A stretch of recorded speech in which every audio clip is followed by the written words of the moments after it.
forse è meglio che venga qua con la macchina.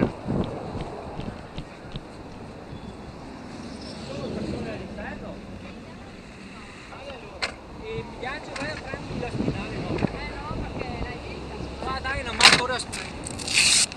Massimo, mettete giusto io che non sbrissi a ella. Vedo che spostiamo. Faccio sì.